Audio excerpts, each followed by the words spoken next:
गेले 3 दिवसापासून कास्टमधून होणाऱ्या पाईपलाईनमधून होणाऱ्या पाणी पुरवठा हा विस्कळीत झालेला आहे। गेले 3 दिवस आम्ही म्हणजे या नगरपालिकेचे कर्मचारी अहोरात्र काम करत आहेत। गेले 3 दिवस रात्री काल आज सुद्धा सकाळी 7 वाजेपर्यंत काम चालू होतं। पहिल्यांदी एक लिकेज म्हणजे ॲक्च्युली हे थोडीशी जमीन सरकल्यामुळं अट्टर नसल्यामुळे ही पाईपलाईन सरकलेली आहे, त्यामुळे 2-3 ठिकाणी कोपऱ्यावरती कड झालेली आहे। काल परवा दिवशी रात्री आपण एक लिकेज काढलं, त्यानंतर पाणी चालू केल्यानंतर परत अजून एक लिकेज झालं।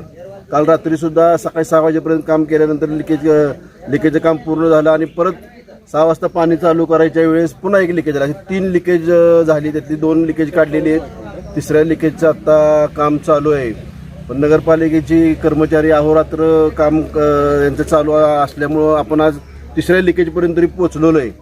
पावसाच्या एकंदरीत पाऊस जो चालू आहे त्यामुळं काम करणं थोडंसं मुश्किलीनं अवघड झालेलं आहे। पण ह्या आज तिसरं लिकेज पूर्ण झाल्यानंतर पाणीपुरवठा आपला उद्यापासून सुरळीत होईल। गेल्या 4 दिवस जी अतिवृष्टी चाललेली आहे आणि त्याच्यामुळं ही जमीन सरकल्यामुळं पाईपलाईनला क्रॅक गेलेला आहे आणि तो नगरपालिकेचे कर्मचारी अधिकारी पदाधिकारी सगळेच गेली 3 दिवस या मागं लागून आहेत आणि निश्चित याचं व्यवस्था एक अजून 3-4 तासात होईल असं आमची आशा आहे।